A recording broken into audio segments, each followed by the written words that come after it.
You're listening to Alternative Future Radio, home of the weird, resting place of the paranormal. We'll take you to the furthest reaches of the galaxy and beyond. Strange phenomena, aliens, psychics, cryptozoology, conspiracy, holistic health, and UFOs. Alternative Future Radio, where spooky just got weird.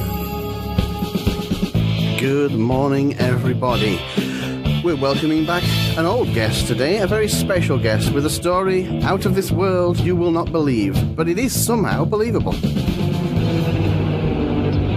The Out There Hour on Alternative Future Radio. The Out There Hour with Basil and Mark. www.alternativefutureradio.com. Yay!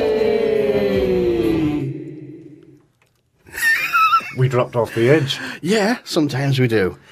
Good morning, Basil. Good morning, Mark. And good evening, everybody else.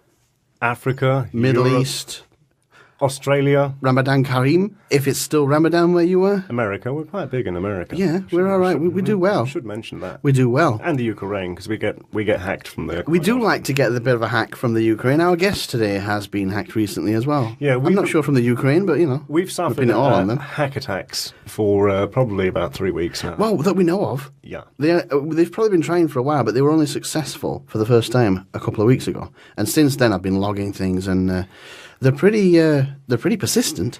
This is an interview that people have been waiting for since part one. Yeah. It caused quite a bit of interest. Yeah. It's Very, very interesting character, our guest today. Labour councillor Simon Parkes from Whitby. Whitby, yeah. And his total recall Yeah. of alien encounters. Basically, the story so far. Shall we do the story so far? Yes, please. Well, his mother, when he was a small child, I believe he was raised just by his mother, and she was doing, should we call it typing, admin, typing up documents for MI5. MI5. I think MI6. It's hard to know. He was only a child. Maybe we're not sure. Okay, slightly unusually. She was doing this not in an office, but actually in her own home. At home. Which it does happen. It is weird, but It does yeah. happen. And they were classified documents, weren't they? They were top secret. Yeah, and they were written on them top secret. Above top secret. Yeah. Ooh. And a little Simon, Yes. curious little boy, Yes. had a little nosy into these files. You start reading them. Behind his mother's back. Where Yep. you start to see some very unusual things. Very weird. Very strange. Stuff about time travel, Yeah. Aliens. the Nazis, Yeah. They're in everywhere. We can't go an episode without mentioning the Nazis. and also part one of the interview. I mean, there was so much in it with Yeah. family history. Yeah, because, yeah. It transpired that what other people hadn't quite seemed to uncover, but we did. Oh, we did. His grandfather also was a Secret Service. Yeah. Lots of family history there, obviously. And also a member of the UN Council. Yeah. Blimey. And an envoy Connected much? to Germany during World War II. Ooh. And I think there was, he mentioned something about, not that the grandfather was a Mason, but he knew of a Masonic link, yeah, shall we there was say? a Masonic link there. Yeah. But you need to go back to our previous interview. Yes, go to alternativefutureradio.com and you can see the old interview there. You just search for Simon in the search bar, you'll find it straight away. And there's some pictures there that he drew as a child of some of his experiences, which hopefully he'll describe today. That's the point. We didn't even get. Didn't even get to it. We billed him as talking about UFO, alien contact. Didn't even get to that. Yeah. We're just talking about his family history. It was fascinating. I mean, his alien contact actually started from the crib. Yeah, very, very young, yeah. And that's what we're going to be talking to Simon about today. Mm-hmm. And he's got full description of being on board a craft, I believe. Yeah. He's done countless drawings. We've got some up on his Simon Parkes page on the alternativefutureradio.com website. You can see some of his pictures. They're all hand-drawn, aged sort of, 5 and 4 and, That's and, right. and 30. It's like an ongoing thing, apparently. I want to ask him about that. I want to ask him, are the aliens that he encountered like some of the things maybe we've seen on television and films? Yeah. There are some drawings. Some of them look pretty terrible, to be honest. They look pretty horrific. Yeah. They look a bit like the Mothman. They're all sort of blurry and black and beady eyes and things. He's got a picture of a control room of, Yeah. of a UFO, and that I think that's on the website. that crops up quite often. Yeah. We see that quite regularly. We did mention to Simon in the last interview being somebody who was privy to secret information from MI5 and MI6, was there an attempt on his life? And he had a very interesting story. He did. I think you should go back and listen to that. That was very good. Yeah, we can't recap everything. Shall we get him on? Yeah, let's get him on. Radio. People are waiting for this. Live now, over to Whitby, traditional Yorkshire greeting. Hey up, Simon. Oh. Hello, Mark, and hello, Basil. Well, we've got you back on the show again. Basil, we had a hell of a time last time. Yes. Very detailed. We've covered part one with Simon, his family history, very interesting family history, his mother and his father and their involvement in the secret services, MI5, MI6. Lots of detail. Your grandfather, Basil. Your grandfather, sorry, grandfather, fascinating man. Absolutely fascinating. But what we really wanted to talk to Simon about was his own experiences. Yes. And that's what we're going to do today. And we're going to go back as far as you can remember, Simon, which is actually a very long way back. You have a good recall, to say the least. Yes. I mean, before I go into that, maybe I could just say that my memories, I would say a quarter of all my memories I've always had from a very young boy.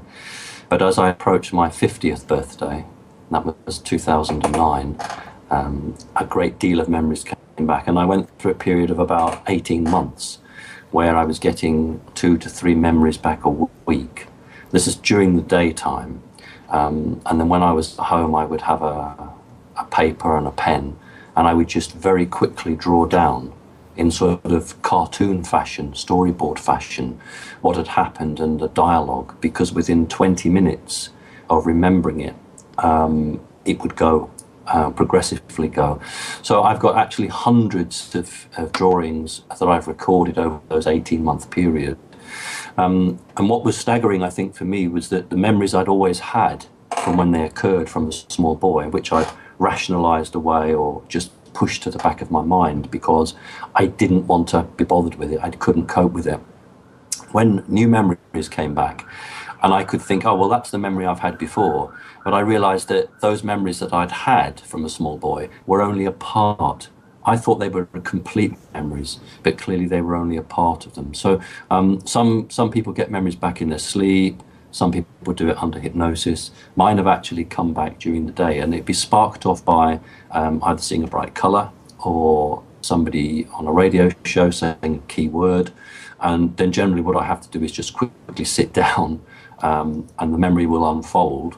And then very, very quickly, as soon as that's finished, I just get the paper and I draw it down. So some of the memories that I'll recount to you today will be ones that I've always remembered, and others will be ones that have come back over that 18-month period. Simon, that is how most people have their memories jogged, though, isn't it? If you smell something or see a particular thing, it might remind you of a childhood memory where you went on a trip, that kind of thing. That is generally the usual way people would remember things that they have experienced and then forgotten, isn't it? It's fairly normal way of doing things. I suppose so. The only thing that gets me is that why approaching my 50th birthday, why did so many of those memories come back at that stage? Why didn't they come back when I was 40 or 30?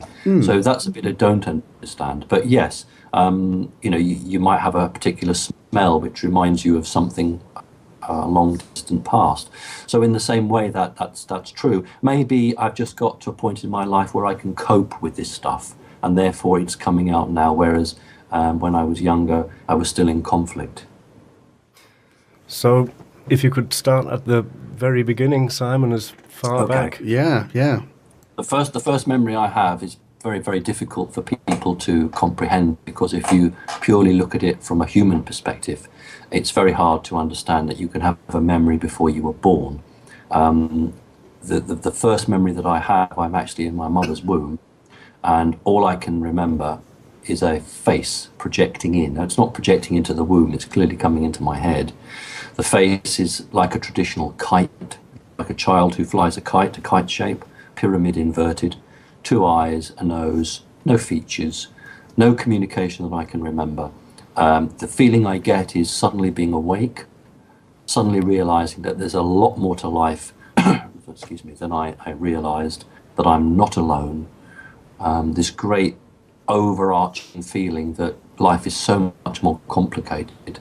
And then the face just goes and my memory goes. So, a researcher would say that that was a soul-to-soul contact. So that's my earliest memory. Having been born, I've no memory of being born, anything like that. The next memory I have, probably between 3 months old and 6 months old, because I can't yet sit up.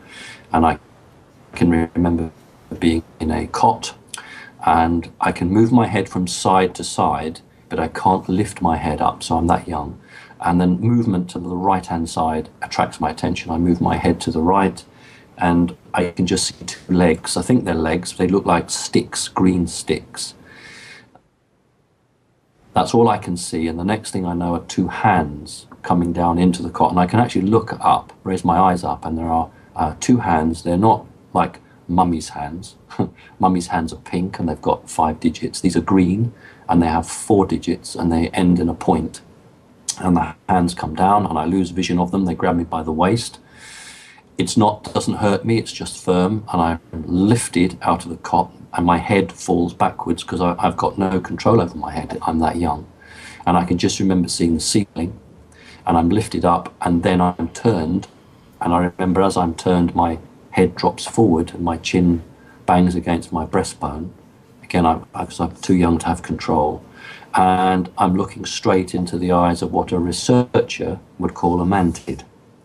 And it's just an overall feeling of love. It's an overall feeling of this is your family. No communication that I can remember as such. And then there's a feeling of dropping into a well. If you drop a stone into a well, dark well, that's how I then felt that I was falling into a dark well. And then that's the end of that memory. So those are the 2 earliest memories that I have.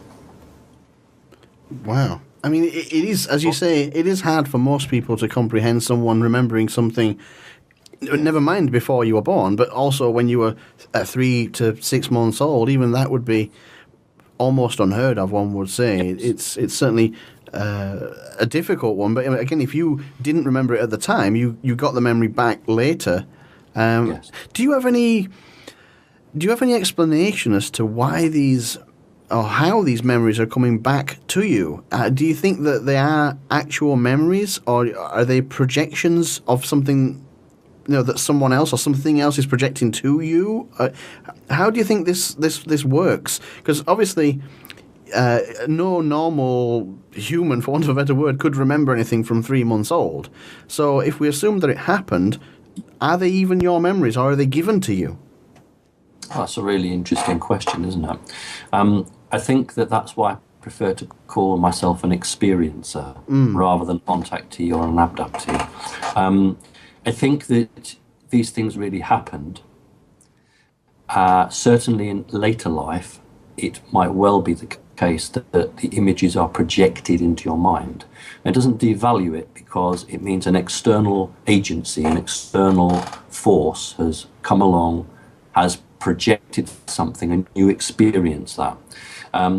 I'm very, very weary of when I experience things in front of a viewing screen. Sometimes in my experiences, I'm placed in front of a big, like a television screen. And I'm very wary of anything that I experience there, because I think that's not real, that's projected into the mind.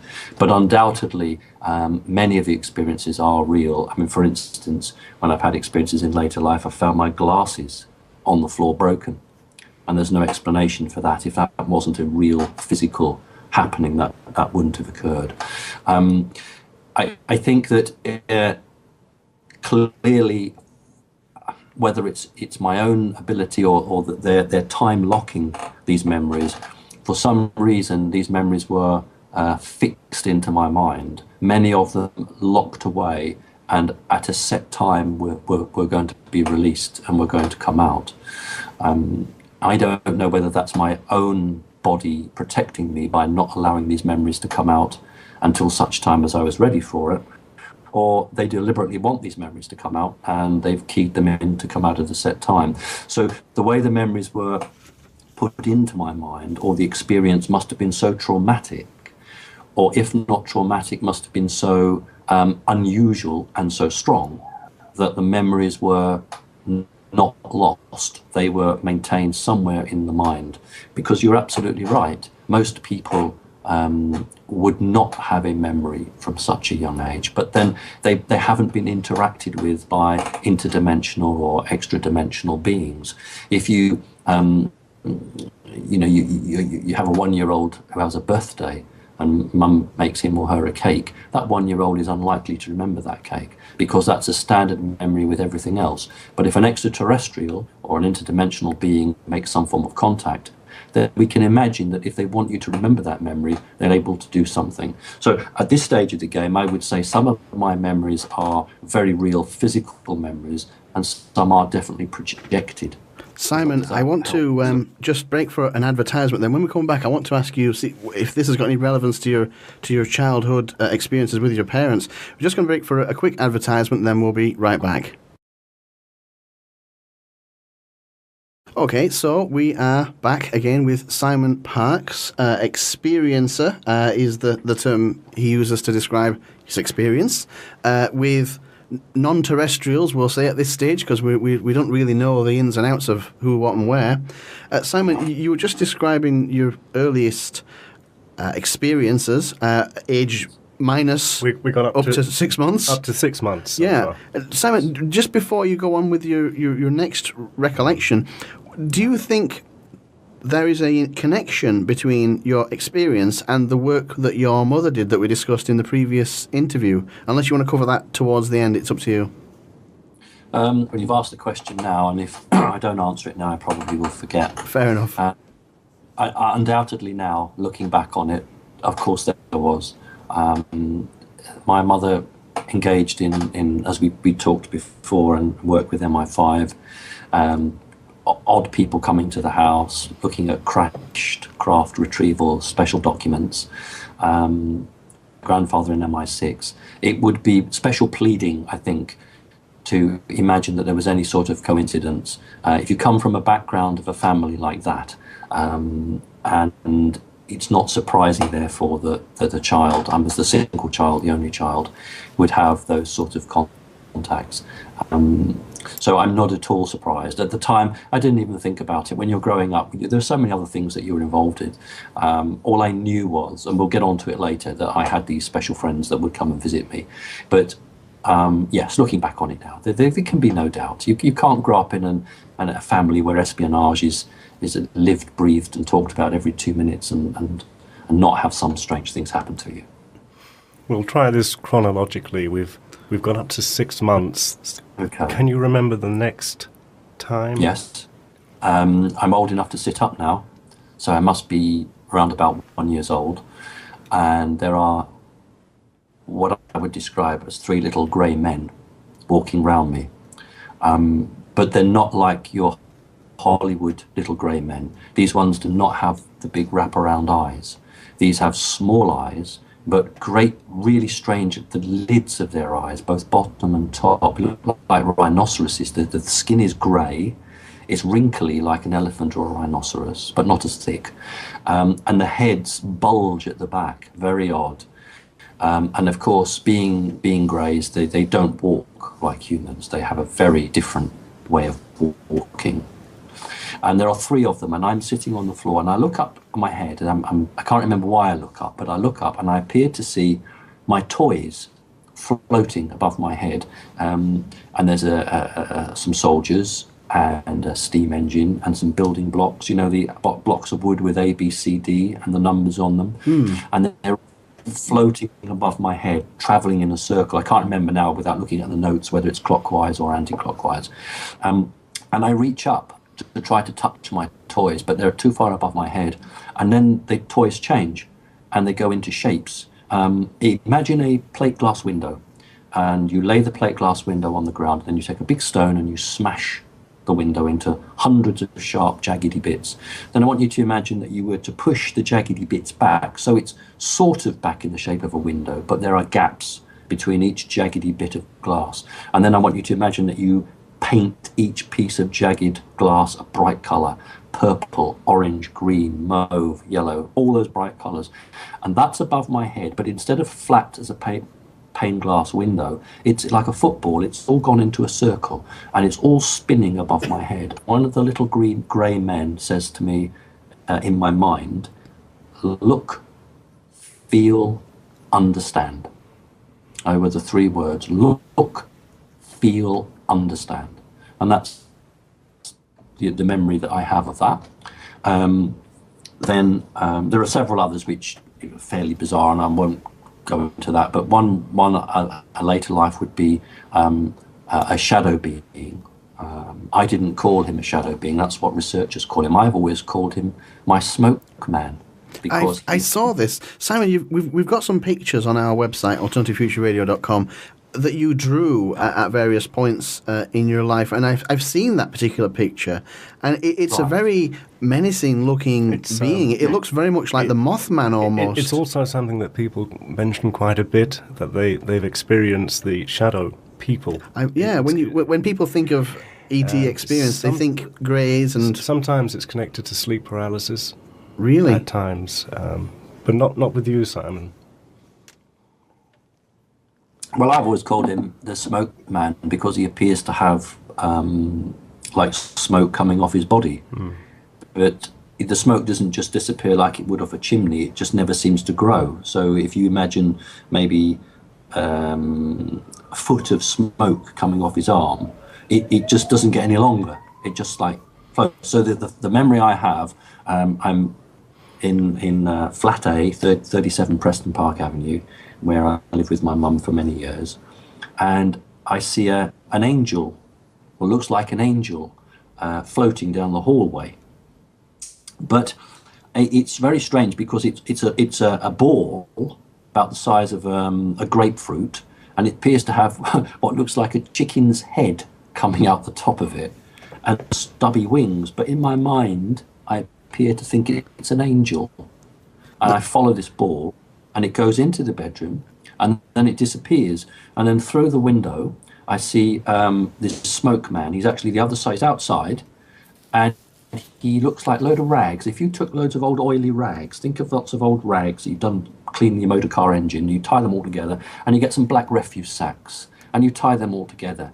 And he's like that. He's floating. He's off the ground, and he's just floating. So, although in my memory this appears to be the first time I've met him, because I've no earlier memories of this being, it isn't the first time because I've got some sort of recognition protocol with him, and I hold my arms out to my sides, like Jesus on the cross, and he does the same.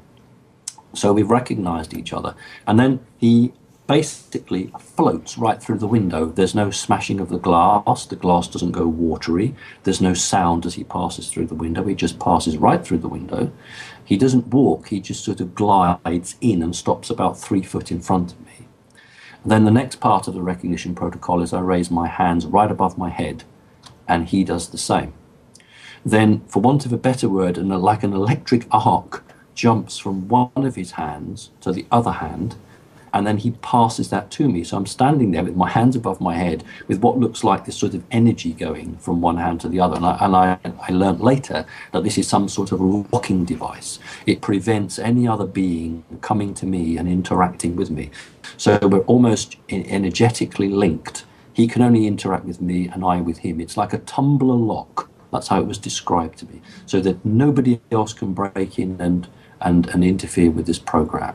So when that's done, I say to him, "Who are you?"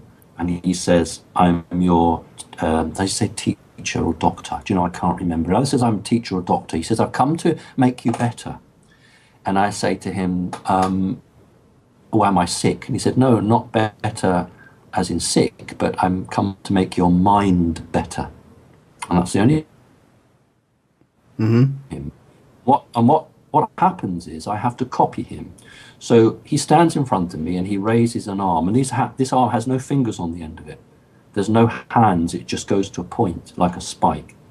And he raises the hand up, and he's black, smoke-like, 2 red eyes, no nose, no mouth, a pointed head with several other lumps on his head, no mouth, no teeth, no physical features, just this black strangeness. And I raise my hand up. So if you imagine a clock face, and he holds his hand up to say, to o'clock in the afternoon, I have to raise my right hand up to 2 o'clock. And then he might put his hand down to 6 o'clock, and I'll do that. Then his other hand will come up and go to 9 o'clock, and I'll match him. And he gets faster and faster and faster. So he's moving his hands really quickly, and I'm having to copy him. After a while, he takes his hands down and mentally tells me that he's going to send me images of where his hands are going, and I have to copy him. So he's standing there with his arms down by his sides, and I'm furiously going with my arms left and right, all the different points of the compass, because he's telling me where his arms were. The last part is the hardest part to grasp. It's extremely complex. Now, he still stands there with his arms down by his sides, and he says to me, I want you to put your arms where my arms would go if I would move them. In other words, he no longer tells me in my mind where his arms are going to go. But if he was to tell me where his arms were going to go, I would have to know where they were going to go and put my arms. And I'm going crazily, moving my arms into positions that I think he would have put his arms had he done it. Yeah. And this went on for about off and on for between 3 months and 6 months. And my schoolwork absolutely suffered. I was at primary school, and they were so worried about me at school that I got a special teacher every lunchtime after I finished my meal, because it was about an hour and a half. So after half an hour, I would go and have a one-to-one with a class teacher who would help me to read, particularly reading and maths. And my grandfather, my human grandfather, was so worried about me through my mother that a special teacher came on a Sunday to the house and taught me. And so when I interacted with this being, my traditional education skills went absolutely down the toilet. And then after this 6 month period, 3 month or 6 month period was over, the opposite happened. It was really weird. My reading skills went up. I think I was about 5 or 6 and only just started primary school. And I had a reading age of 12. Interesting. Simon, one question that I think is worth asking. If you were in this state, able to read telepathically what this smoke man was going to do, the question is, when you were back in your normal human state, back in control of your own functions, could you still do it? Not in the same way. I mean, it's a joke in the family now. I mean, I have children, you know, from a previous relationship, and it's a great joke with my wife now and with my children that when we play cards, they joke to me to say, turn it off, because nobody will play cards or anything like that, because I have an uncanny ability to know what those cards are. So it's always a family joke with that. I've always held jobs where I've managed people. So I've had a skill of what you might call being empathetic with people, so being able to understand people and problems. So in all the jobs I've had, which have basically been with local government, I've held posts where I've managed staff and overseen projects where people will come to me and say, well, this is an insurmountable project, sort it out. It's probably worth pointing out, Simon, for the new audience who didn't see the first interview, which I think they should definitely go back and listen to before they listen to this one, that you are a sort of fully functioning normal member of society. You're a labour counsellor and a driving instructor, I hope you don't mind me saying, and you're leading a normal life. You're not living in a shack up a mountain or anything like that. You're pretty normal, for want of a better word. I don't know what's normal. I know what you mean. Certainly, I mean, I'm an elected politician, and have been, in London, and I am now. I have a normal job. I have a normal relationship, and I think that's what makes it very difficult for the powers that be. Because when you have somebody that's credible and is prepared to come out and say this stuff, it's very, very difficult for the powers that be to know how to deal with that person. And the usual reaction is to try and turn some arms of the media against you and try to debunk you and rubbish you. No, I don't live on a mountain. I do have a fairly normal life. And the only reason that I'm able to do that is because these beings or creatures, whatever you want to call them, have visited me from such an early age that I know no different. Many people I speak to say, "Oh, can you have a word with them for me, please?" and ask them to come and visit me. And I say, "Are you serious?" And say, "Oh, yes, I really want them to come and visit me."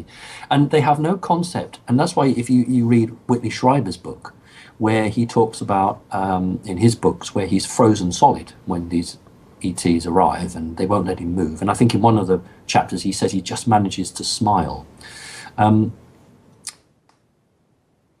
They'll do that to humans because where a human is, in their view, unbalanced in terms of might lash out or attack them and could hurt them, they will actually lock that human down. And they'll do that because that human's not accepted them.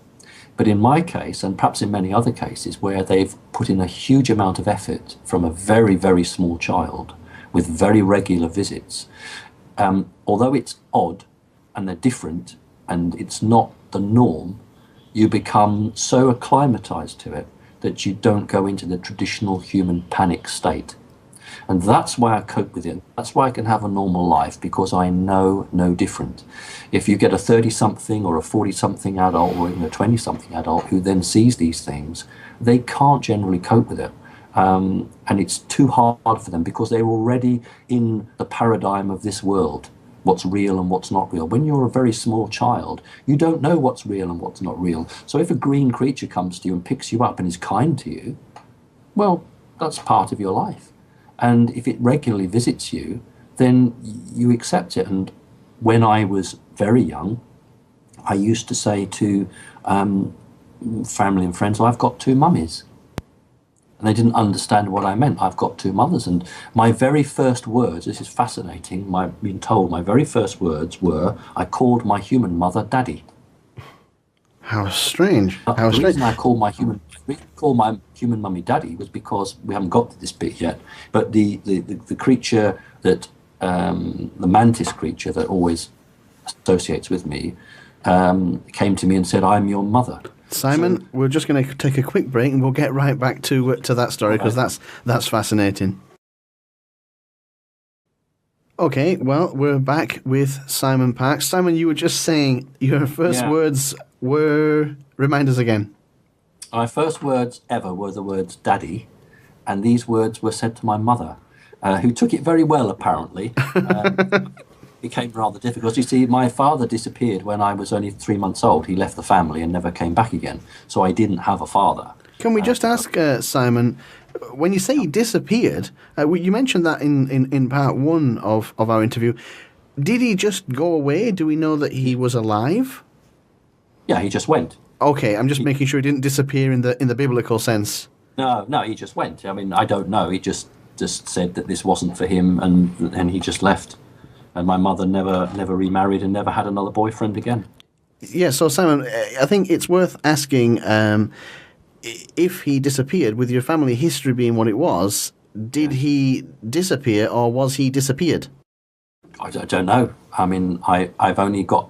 I don't even have it now. I was only ever shown one photograph of him and told a very brief history of him. And that's the way it was. I'm assuming he existed, Simon. Well, I presume so. I mean... that's a hell of a question. I've been shown a photograph of him, but it was just the subject that, it was... If father walks out or leaves or whatever you want to call it when you're 3 months old and you never, ever have a contact with that person again, and it's never mentioned, then it's not part of your life, is it? But I suppose for all we know, he could have been removed, assassinated. Possibly. All I know is that he was no longer there. Redeployed? I somewhat wonder what he did. I don't know. I mean, the subject matter was never discussed at home. It wasn't something to be talked about. Yeah, it's very strange. Just accepted it. So, Simon, you were saying that your first memory was calling your mother Daddy. What did that mean? Why would you have called her Daddy? Did you ever get to the bottom of it? No, because it's something that just families just have a laugh and joke about. I mean, I know now that it was because if this other being, and if there is actually an article on the internet, it's very hard to find, but there's some chap who'd done a survey of mantis, as the Americans call them, because it tends to be mostly American research. Yeah.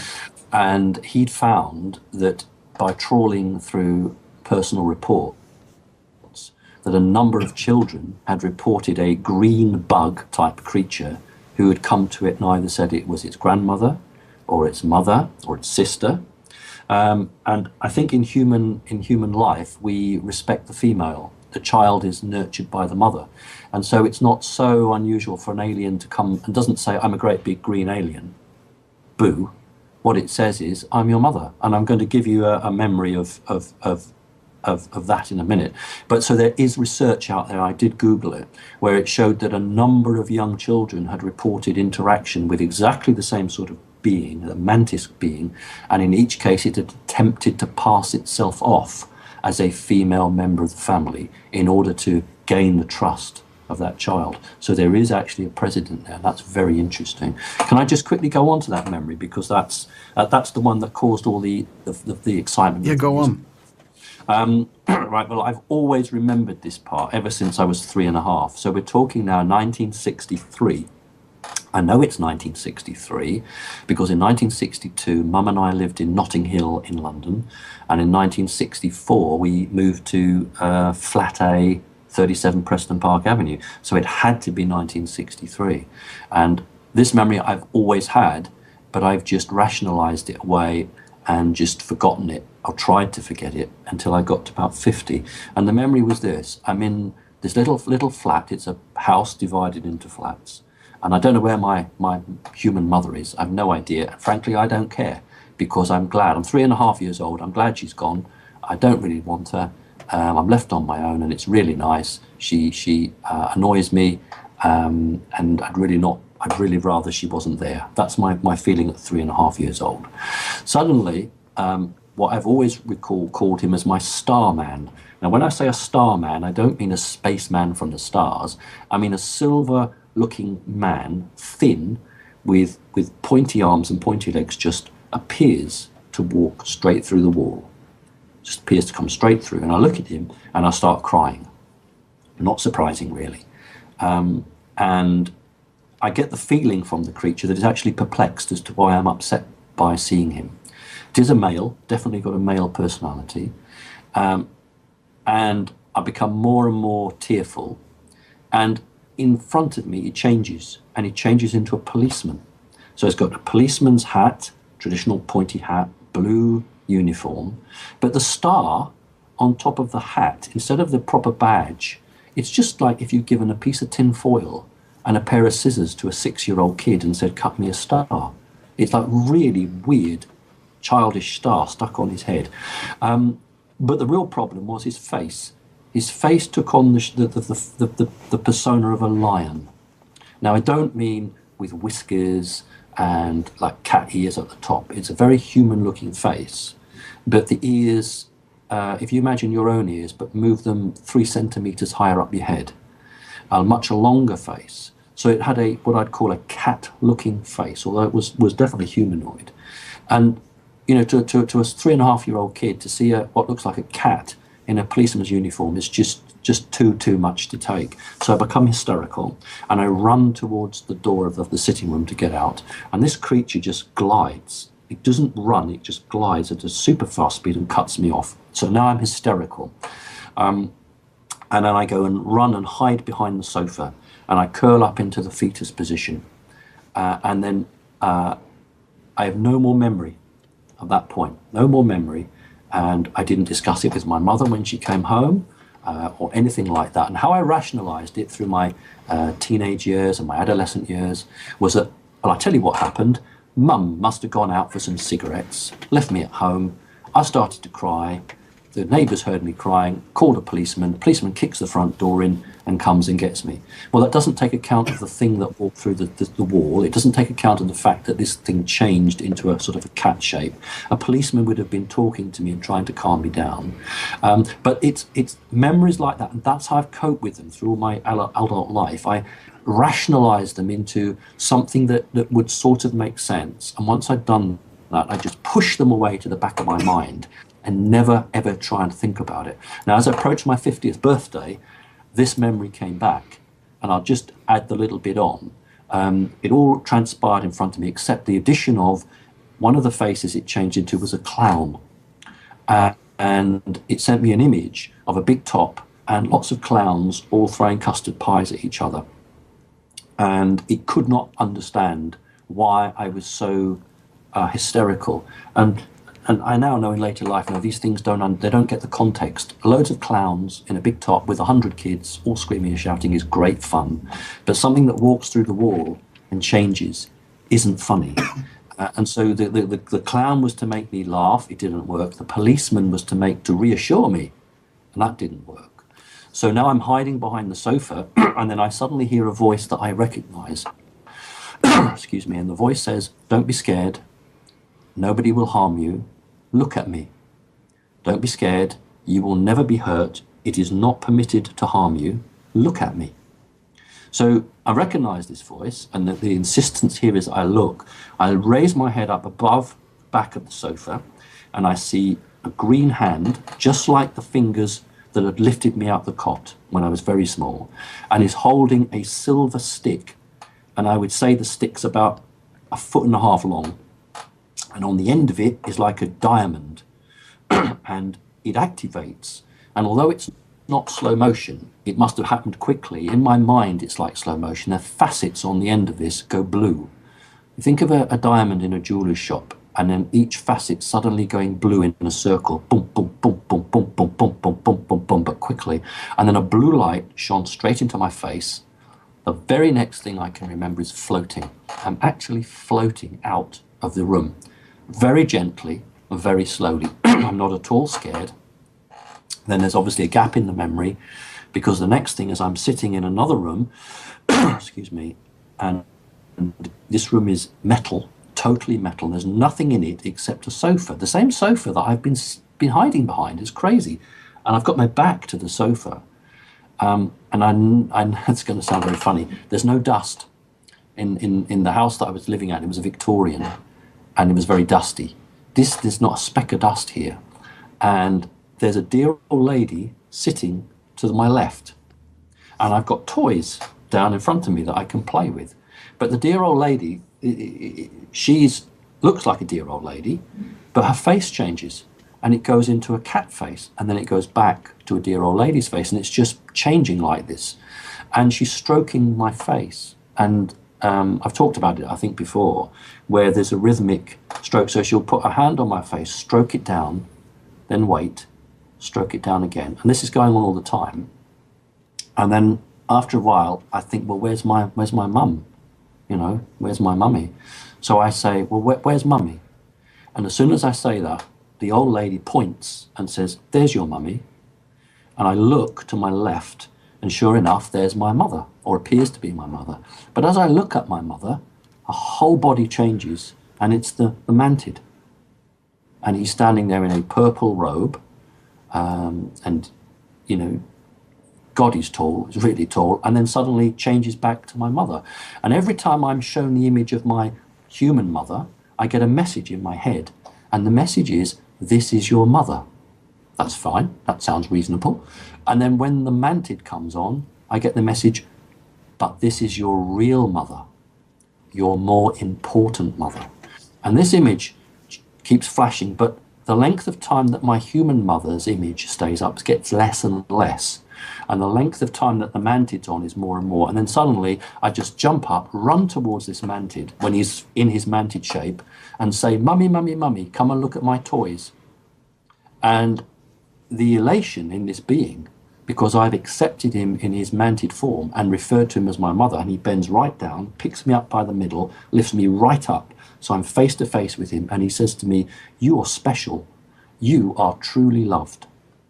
And then puts me down, and then we go off and do other things. But that's how I referred to him as mum, because he didn't give birth to me. He's not my mother, but he clearly came to me telling me that he was my mother, using psychological tricks or whatever you want to call it. And I accepted him. And the research that you can find on Google shows out of 10 times, 8 or 9 of those times they fail. The human child rejects them. Now, for some reason, I accepted him. And that was the start of quite a lot.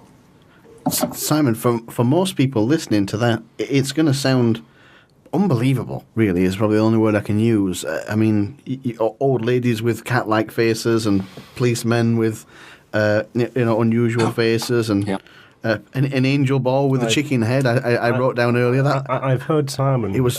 I've heard Simon's previous interviews, and every time it's the very same detail. My point being is that most people who would experience something that you traditionally would hear of, shall we say, if there's a tradition, would be grey aliens, something being projected into their mind, that kind of thing. Your story, your account, is so unbelievable that it couldn't possibly, for most people, be put forward as a serious story, because most people would think, well, if you were going to think up a story, surely there would be a more believable one than a policeman with a cat face or an old, I think by its very nature it kind of lends itself more credence because it's so insane. It really is. I can't think of another word for it. It's literally... I hope you're taking that the right way, Simon.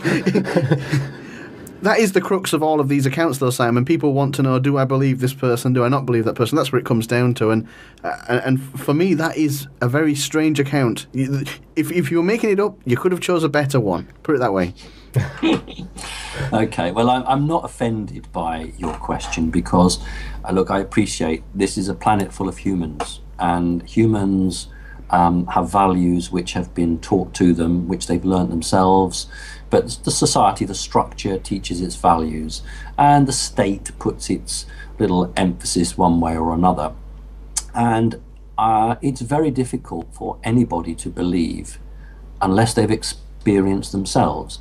Researchers who have researched the subject in detail won't be that surprised by it, because they will have interviewed many people, and elements of my account, I'm sure, would match things that they've heard. But if you're talking about just an average decent member of the public, they would say, well, I can't cope with that. That's too unbelievable. And that's fine. That's absolutely fine. I'm not here to ram stuff down people's throats. What I'm here to do is to say two things. One, first of all, your government is lying to you. The government does know an awful lot about extraterrestrials and is not being truthful with you. And secondly, I'm hoping there are other people out there who have had quite unusual experiences but are too frightened to come forward.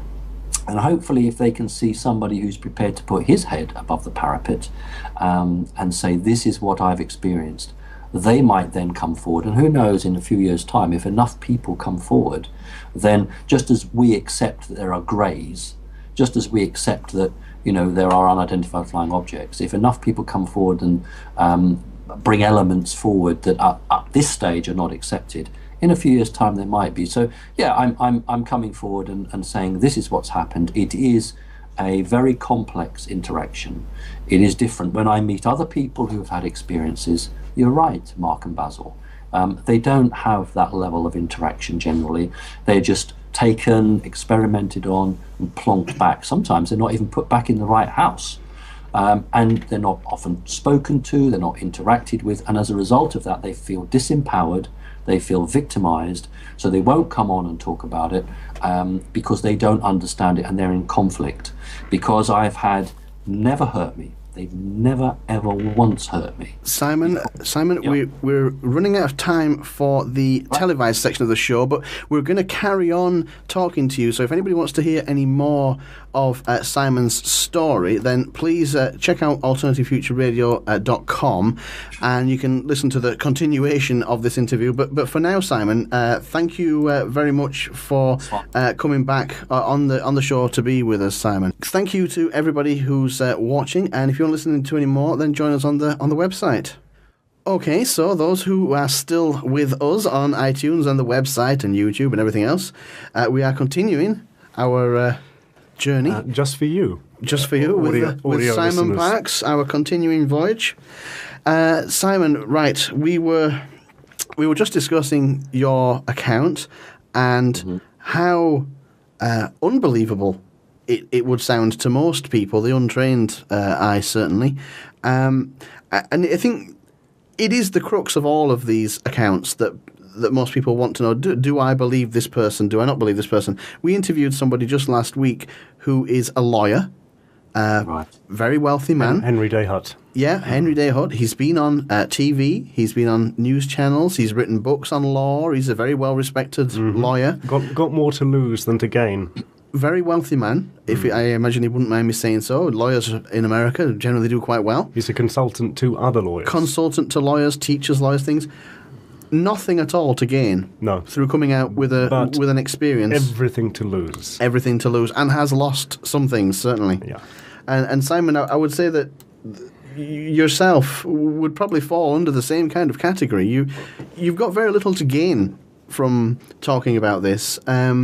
Some of the attention you're going to get and have got has not been positive, shall we say, at least. There's no money in being an experiencer. I don't think anybody's ever earned any money from doing it.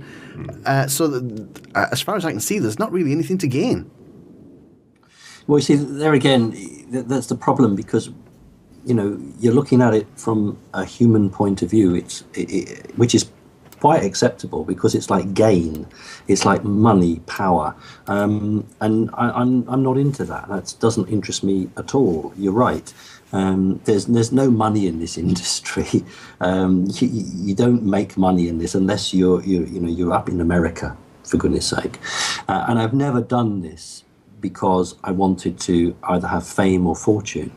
I've done it for the reasons that I've consistently put forward. That when I first realized what I was going through, and I went to try and get some support, it just was non-existent in the United Kingdom at that time. And I felt that if I did the YouTube videos, it would allow other people to try and make contact so that they could realize that they weren't on their own. And it was also to say to people, you know, there's an awful lot going on which your government doesn't know about but is not talking to you. So I made a conscious decision to actually say, this is my life, this is what goes on. If people don't believe me, well, that's fine, because who knows, in 6 months or a year's time, other stuff may come out, which will lead them then to think, oh, you know, that guy perhaps was telling the truth.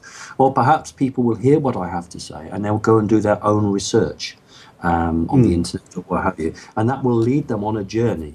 And, you know, that's the point. If I speak to 100 people and 90 people are not interested, but 10 people go and start researching and go on their own personal journey, then that's good.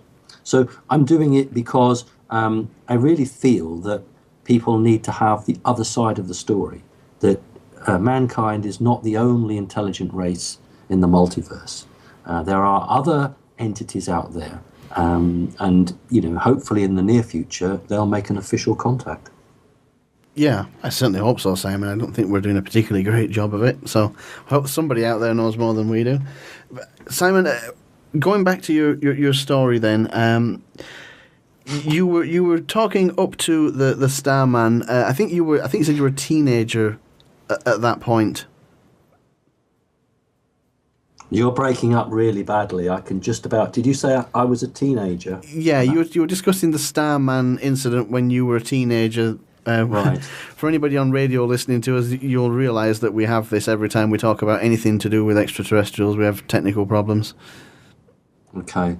Well, you know, we don't have a huge amount of time, and if I try and give you my life story, well, that will be boring, and it would just take too long. So maybe if I could talk about the big one for me was when I made an agreement. I don't think I've spoken to you guys about this one. The 1971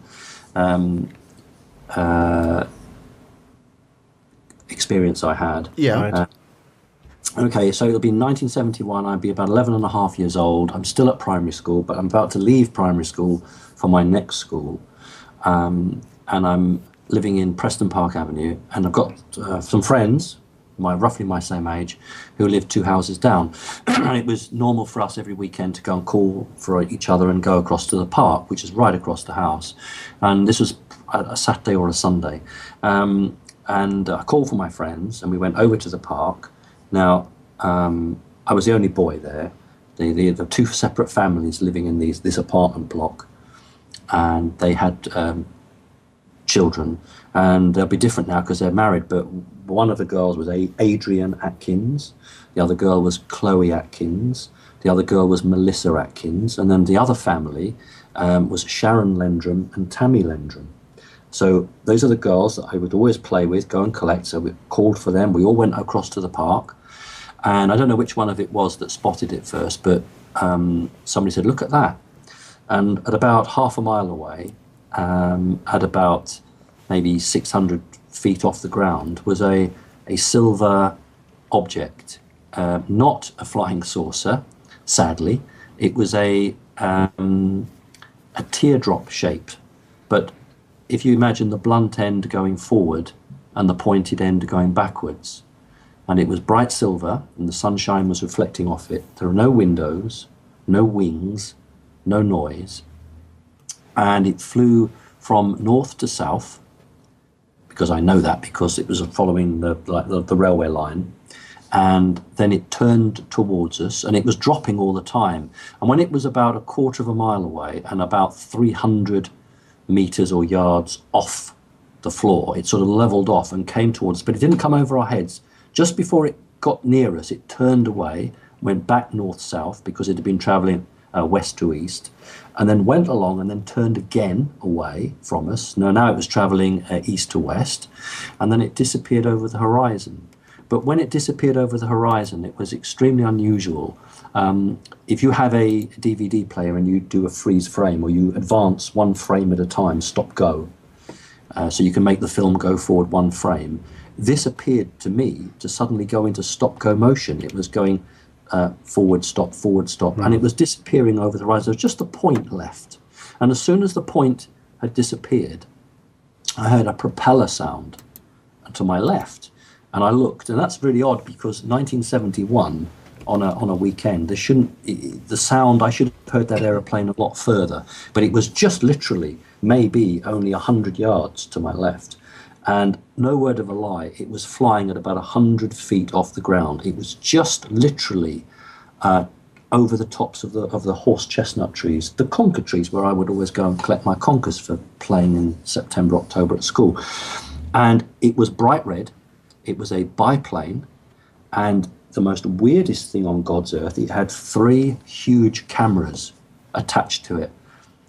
These cameras were, if you think about your bathtub at home, double that size. So there was one camera on struts from one wing, and on the other opposing wing, camera on struts. And above the pilot's head was another bloody great big camera on struts.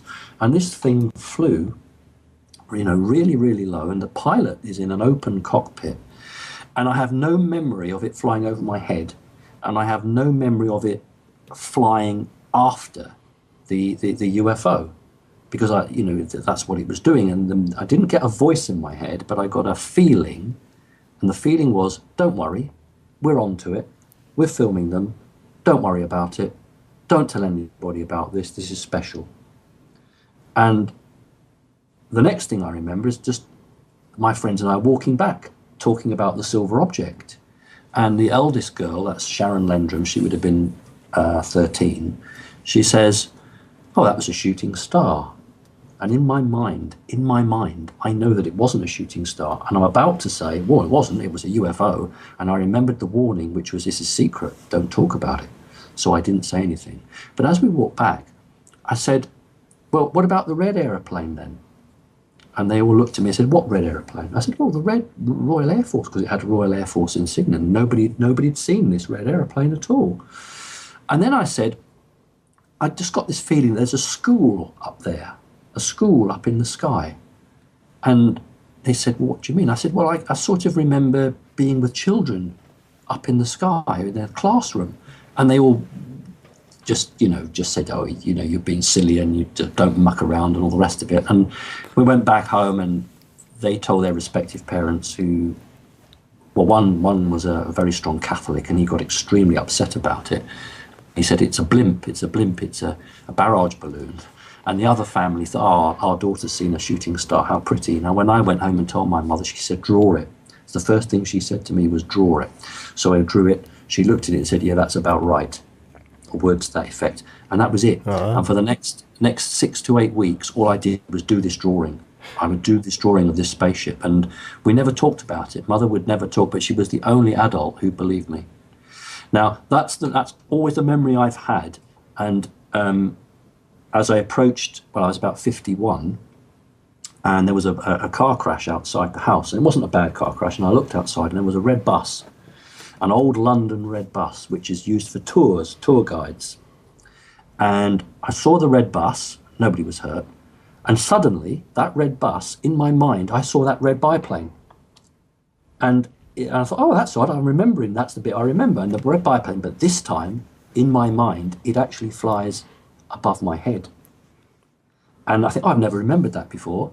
And if you can imagine a very powerful vacuum cleaner, an industrial vacuum cleaner, and somebody stuck the nozzle on your chest and you drew out, the best way I can describe it is draw out your insides, draw out what makes you. And in my memory, I remember throwing my arms out to the side and my chest being arched out, and suddenly this great whooshing, flying feeling, and I'm at home now, and I stagger backwards and I put my hand on the sofa, and one hand on the sofa arm, the other on the cushion, and I sort of fall back and I'm gripping it. My eyes are wide open. I'm thinking, good Lord, this is happening to me, and flying. And in front, I can see the red biplane, and it's getting nearer and nearer and nearer. And suddenly, as I'm getting very close, it changes. It's no longer a red biplane, it's silver.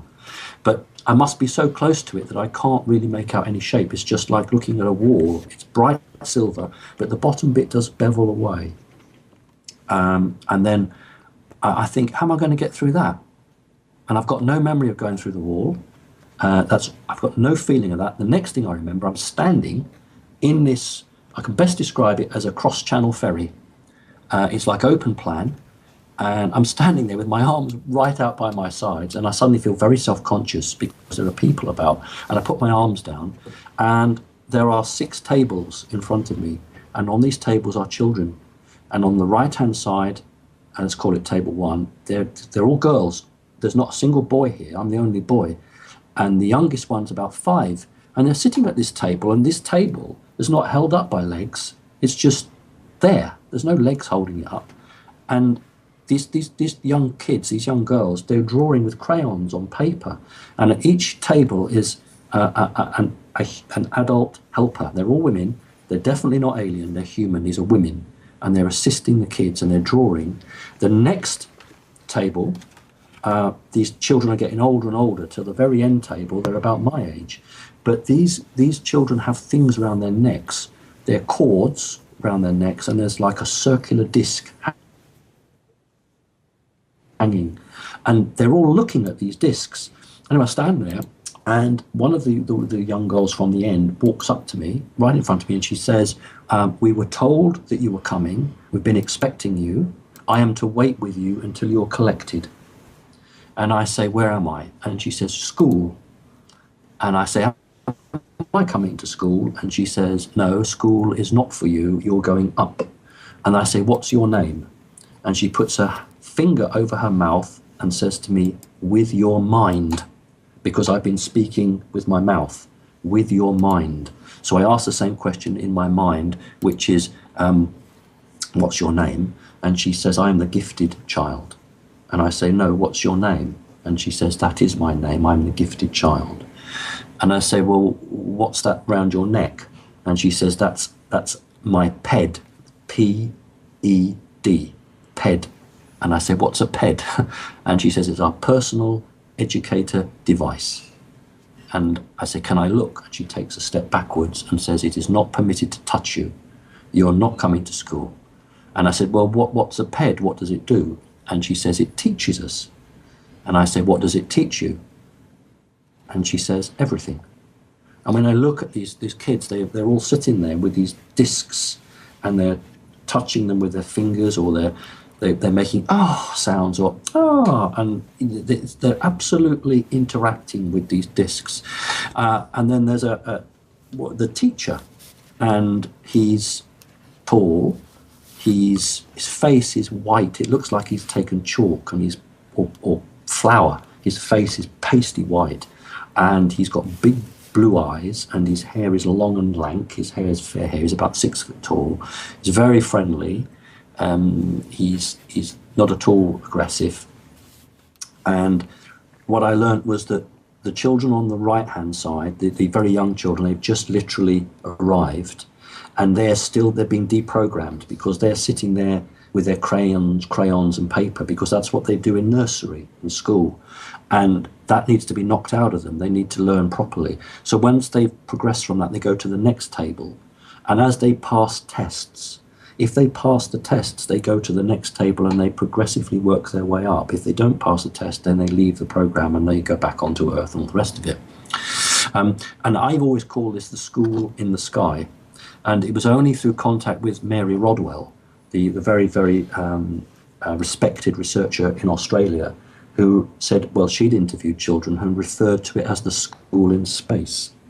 And I suddenly realized that this was one and the same thing. But I called it the school in the sky because I had no recollection of going into space. I'd been drawn up from the ground, just seemed to me like 100 feet. This memory goes on and on and on, and we haven't got the time for that. But that now explains to me why, when I was walking back with my friends, I said, well, what about the school up there? And they looked at me as if I was mad. Simon, we're probably going to have to get you back on to talk about more of your experiences. I know you say you don't want to go on about it all day, but I think people might want to hear some of these, because there seems to be a hell of a lot of them. The level of detail. The detail is the thing. Simon, I've got one question for you before we let you go. All of this is happening to you, and one assumes to other people as well. Yes. What is your opinion, unless you know for a fact, what is the purpose? Why you? And is there a reason why it's you, or what's it all about? Why are they doing it? Yeah, it's a very, very pertinent question, and often people ask it aggressively. They'll say, "Why you? Why not me?" And I often say, "Well, you wouldn't want it to be you." The only answers I can give you are when I've asked this question. No, not in the manner that you've asked it. It's about genetically, and it's about the soul. The soul that inhabits my body is not human. Absolutely no doubt about that whatsoever. In fact, I had a recent hypnotherapist, a very well-known guy called Tom Ryan, who goes to America and does lots of stuff, and he actually sent an email saying, I want to interview Simon Parkes because he's not 100% human.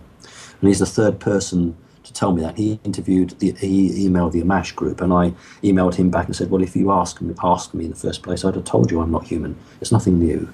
But it's about genetics, and it's about the soul. So the soul in me has some importance to them.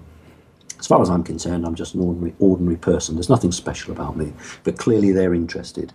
And it's about hybridization. What I've been told by them is that they call me the two worlds son.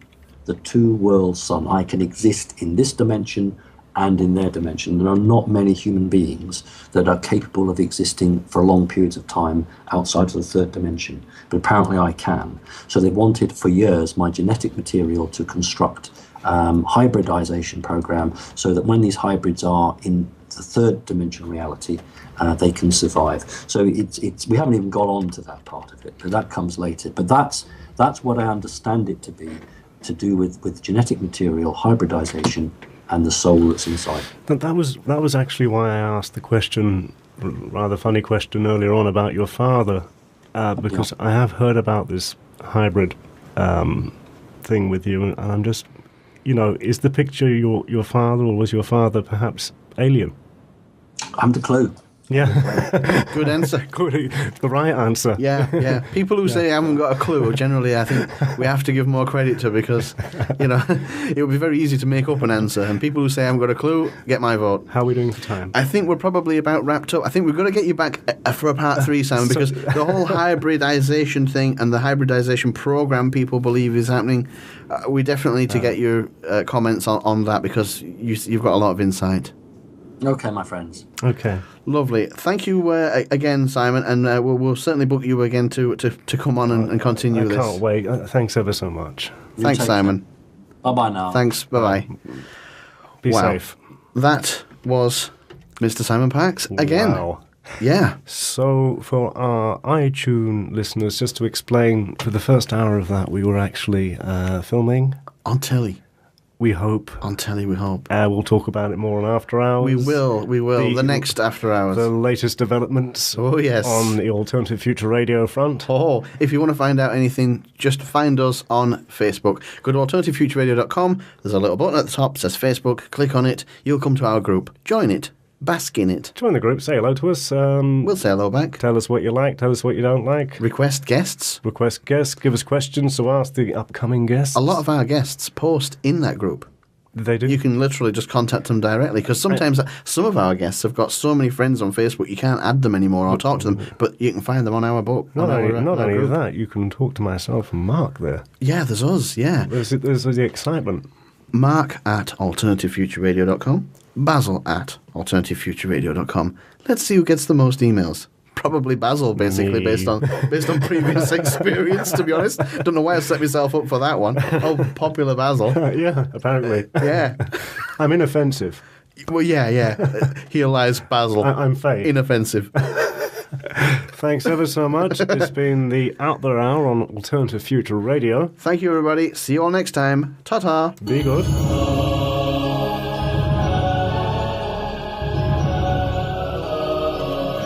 You're listening to Alternative Future Radio, home of the weird, resting place of the paranormal. We'll take you to the furthest reaches of the galaxy and beyond. Strange phenomena, aliens, psychics, cryptozoology, conspiracy, holistic health, and UFOs. Alternative Future Radio, where spooky just got weird.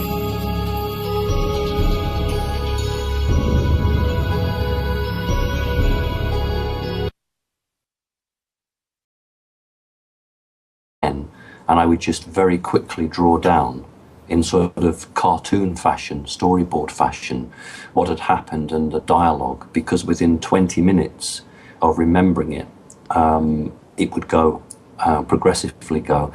So I've got actually hundreds of drawings that I've recorded over those 18-month period. And what was staggering, I think, for me was that the memories I'd always had from when they occurred from a small boy, which I'd rationalized away or just pushed to the back of my mind because I didn't want to be bothered with it. I couldn't cope with it. When new memories came back, and I could think, oh, well, that's the memory I've had before, but I realized that those memories that I'd had from a small boy were only a part. I thought they were complete memories, but clearly they were only a part of them. So some people get memories back in their sleep. Some people do it under hypnosis. Mine have actually come back during the day, and it'd be sparked off by either seeing a bright colour or somebody on a radio show saying a key word. And then generally what I have to do is just quickly sit down and the memory will unfold. And then very, very quickly, as soon as that's finished, I just get the paper and I draw it down. So some of the memories that I'll recount to you today will be ones that I've always remembered, and others will be ones that have come back over that 18-month period. Simon, that is how most people have their memories jogged, though, isn't it? If you smell something or see a particular thing, it might remind you of a childhood memory where you went on a trip, that kind of thing. That is generally the usual way people would remember things that they have experienced and then forgotten, isn't it? It's fairly... Member of the UN Council. Yeah. Blimey. And an envoy. Connected much? Envoy to Germany during World War II. Ooh. And I think there was, he mentioned something about, not that the grandfather was a Mason, but he knew of them. A Masonic link, shall we say? There was a Masonic link there. Yeah. But you need to go back to our previous interview. Yes, go to alternativefutureradio.com and you can see the old interview there. You just search for Simon in the search bar, you'll find it straight away. And there's some pictures there that he drew as a child of some of his experiences, which hopefully he'll describe today. That's the point. We didn't even get to it. We billed him as talking about UFO, alien contact. We didn't even get to that. Yeah. We're just talking about his family history. It was fascinating. I mean, his alien contact actually started from the crib. Yeah, very, very young, yeah. And that's what we're going to be talking to Simon about today. Mm-hmm. And he's got the full description of being on board a craft, I believe. Yeah. He's done countless drawings. We've got some up on his Simon Parkes page on the alternativefutureradio.com website. You can see some of his pictures. They're all hand-drawn, aged sort of 5 and 4 and 30. It's like an ongoing thing, apparently. I want to ask him about that. I want to ask him, are the aliens that he encountered like some of the things maybe we've seen on television or films. Yeah, yeah. There are some drawings. Some of them look pretty terrible, to be honest. They look pretty horrific. Yeah. They look a bit like the Mothman. They're all sort of blurry and black and beady eyes and things. He's got a picture of a control room of a UFO, and that I think that's on the website. That crops up quite often. Yeah, yeah. We see that quite regularly. We did mention to Simon in the last interview, being somebody who was Yeah, they're pretty persistent. This is an interview that people have been waiting for since part 1. Yeah. It caused quite a bit of interest. Yeah, yeah. It's very, very interesting character, our guest today. Labour councillor Simon Parkes from Whitby. Whitby, yeah. And his total recall Yeah. of alien encounters. Basically, the story so far. Shall we do the story so far? Yes, please. Well, his mother, when he was a small child, I believe he was raised just by his mother, she was doing, should we call it typing, admin, typing up documents for MI5. MI5. I think MI6. It's hard to know. He was only a child. Maybe we're not sure. Okay, slightly unusually. She was doing this not in an office, but actually in her own home. At home. Which it does happen. It is weird, but it does happen. And they were classified documents, weren't they? They were top secret. Yeah, and they were written on them top secret. Above top secret. Yeah. Ooh. And a little Simon, yes, curious little boy, yes, had a little nosy into these files. He started reading them behind his mother's back, where he started to see some very unusual things. Very weird, very strange stuff about time travel. Yeah, aliens, the Nazis. Yeah, they're in everywhere. We can't go an episode without mentioning the Nazis. And also, part 1 of the interview, I mean, there was so much in it with family history. Yeah. It transpired that what other people hadn't quite seemed to uncover, but we did. Oh, we did. His grandfather also was a Secret Service. Yeah. Lots of family history there, obviously. And also to secret information from MI5 and MI6. Was there an attempt on his life? And he had a very interesting story. He did. I think you should go back and listen to that. It was very good. Yeah, we can't recap everything. Shall we get him on? Yeah, let's get him on. Radio. People are waiting for this. Live now over to Whitby, traditional Yorkshire greeting. Hey up, Simon. Oh. Hello, Mark, and hello, Basil. Well, we've got you back on the show again. Basil, we had a hell of a time last time. Yes. Very detailed. We've covered part 1 with Simon, his family history, very interesting family history, his mother and his father and their involvement in the Secret Services, MI5, MI6. Lots of detail. Your grandfather, Basil. Your grandfather, sorry, grandfather, fascinating man. Absolutely fascinating. But what we really wanted to talk to Simon about was his own experiences. Yes. And that's what we're going to do today. And we're going to go back as far as you can remember, Simon, which is actually a very long way back. You have a good recall, to say the least. Yes. I mean, before I go into that, maybe I could just say that my memories, I would say a quarter of all my memories I've always had from a very young boy. But as I approached my 50th birthday, that was 2009, a great deal of memories came back. And I went through a period of about 18 months where I was getting 2 to 3 memories back a week. This is during the daytime. And then when I was at home, I would have a paper and a pen.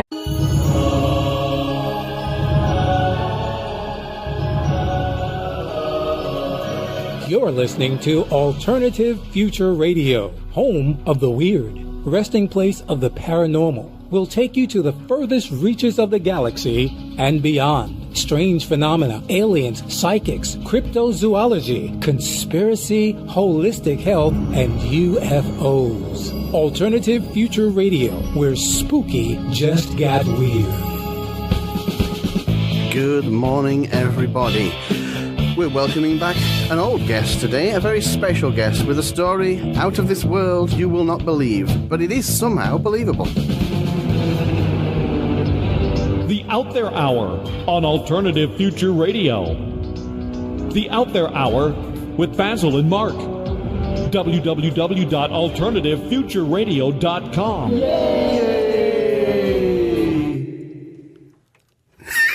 We dropped off the edge. Yeah, sometimes we do. Good morning, Basil. Good morning, Mark. And good evening, everybody else. Africa, Middle Europe, East, Australia, Ramadan Kareem, if it's still Ramadan where you were. America. We're quite big in America. Yeah, we're all right. We do well. I should mention that. We do well. And the Ukraine, because we get hacked from there. We do like to get a bit of a hack from the Ukraine. Our guest today has been hacked recently as well. Yeah, I'm not sure from the Ukraine, but, We've suffered been all on them. hack attacks for probably about 3 weeks now. Well, that we know of. Yeah. They've probably been trying for a while, but they were only successful for the first time a couple of weeks ago. And since then, I've been logging things, and they're pretty